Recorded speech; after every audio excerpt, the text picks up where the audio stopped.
हरिओम आत्मी भक्तजनों सप्रेम जय श्री हरि ओम ऐम ओम। आज का प्रसंग है यज्ञ भी भगवान विष्णु का ही अवतार है। अवतार का मतलब होता है ऊपर से उतर कर नीचे आना।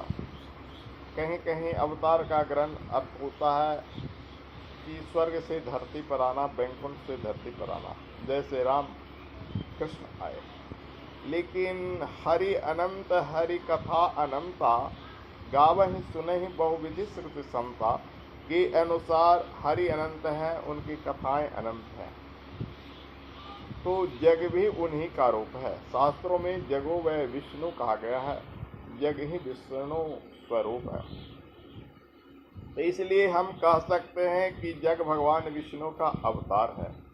अवतार का मतलब होता है परित्राणाय साधूनाम विनाशाय च दुष्कृताम। परित्राणाय साधूनाम, गीता कहती है साधुओं की रक्षा करना, विनाशाय च दुष्कृताम यानी दुष्कृताम दुष्टों का नाश करना, धर्म संस्थापनार्थाय संभवामि युगे युगे, धर्म की स्थापना करना युग युग तक। जग भी यही काम करता है। जहाँ राम कृष्ण ने रावण और कंस का विध्वंस किया, तो जग भी आसुरी वातावरण का विध्वंस करता है। कार्बन मोनोक्साइड को सोखता है, कार्बन डाइऑक्साइड को नाश करता है, वातावरण में ऑक्सीजन फैलाता है और वातावरण को सुरभित करता है।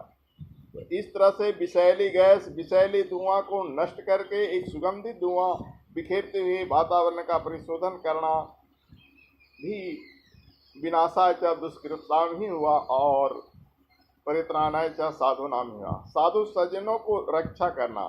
बड़े बड़े जगहों के माध्यम से सारे लोग एक छत्र होते हैं, संगठित होते हैं। यज्ञ करने का तात्पर्य होता है कि एक समूह को, एक संगठन को एक छत के नीचे लाना, एक यज्ञ में विशाल भीड़ इकट्ठा करके अपनी बात लोगों तक पहुंचाना, अपनी धर्म की बात मनवाना, अपनी अच्छी बातें लोगों तक फैलाना, इस यज्ञ का काम होता है। एक विशाल जन समुदाय को संगठित करना कोई साधारण सी बात नहीं है, जो कि यज्ञ करता है। जब जब हो ही धर्म की हानि, बाढ़े असुर अधम अभिमानी, तब तब धरी प्रभु विविध शरीरा, हरे ही कृपा निधि सज्जन पीरा, गोस्वामी तुलसीदास जी ने कहा है। तो यज्ञ अपना विभिन्न शरीर का धूम्र आकृति बनकर हम आप हवन कुंड में जो आहुति डालते हैं, एक धूम्र वर्ण का आकृति लेते हुए संपूर्ण वातावरण की विषाक्तता को काटता है। कहते हैं, वैज्ञानिक भी साबित किया है कि एक चम्मच घी में हजारों टन ऑक्सीजन मिलता है। तो जग में जो हम घी जलाते हैं उससे हमें ऑक्सीजन मिलता है। तो हुई बात कि वो ऑक्सीजन फैलाता है और कार्बन डाइऑक्साइड को खत्म करता है, यानी जो निगेटिव पावर है उसको खत्म करता है, पॉजिटिव पावर को फैलाता है। तो जग भी एक अवतार का ही रूप है। भगवान के कहीं कहीं 10 अवतार की बात आती है, कहीं कहीं 24 अवतार की बात आती है, कहीं कहीं 52 अवतार की बात आती है, कहीं कहीं 108 अवतार की बात आती है। अंत में जब थक जाते हैं लोग तो कह देते हैं हरि अनंत हरि कथा अनंता, यानी 10, 24, 52 ही नहीं, हरि अनंत है, हरि की कथा अनंत है।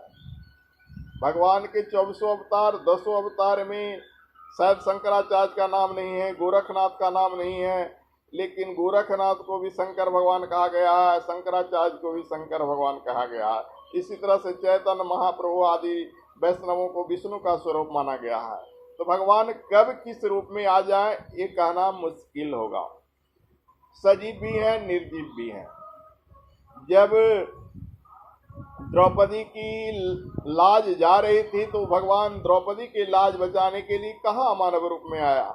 वहां तो निर्जीव रूप में वस्त्रावतार उनका हुआ, यानी वस्त्रों की पहाड़ सी लग गई। तो भगवान हुए न वस्त्रावतार, तो वस्त्रावतार को भी भगवान का ही अवतार कहा गया है। तो जग तो एकदम बिल्कुल भगवान का ही अवतार है। तभी तो आरती में कहा गया है, जग रूप प्रभु हमारे भाव उज्ज्वल कीजिए, छोड़ दे हम छल कपट को मानसिक बल दीजिए। जग से प्रार्थना की गई है कि हे प्रभु हमारे भाव को उज्जवल कीजिए, हम छल कपट को छोड़ दें और अच्छे मार्ग पर चलें। इदम नमम का सार्थक प्रत्येक में व्यवहार हो।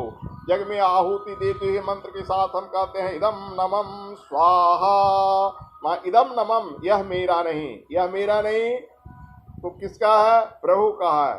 तो ये सारी सृष्टि, सारी संसार, सारी वस्तु मेरा नहीं, तो दिम वस्तु गोविंद तो मैं समर्पे। इदम नमम का भाव हर मनुष्य में जब आ जाएगा तो जग रूप प्रभाव जग का प्रभाव सब में आ जाएगा। जग रूप भगवान की अवतार को हम समझ पाएंगे। हरि ओम।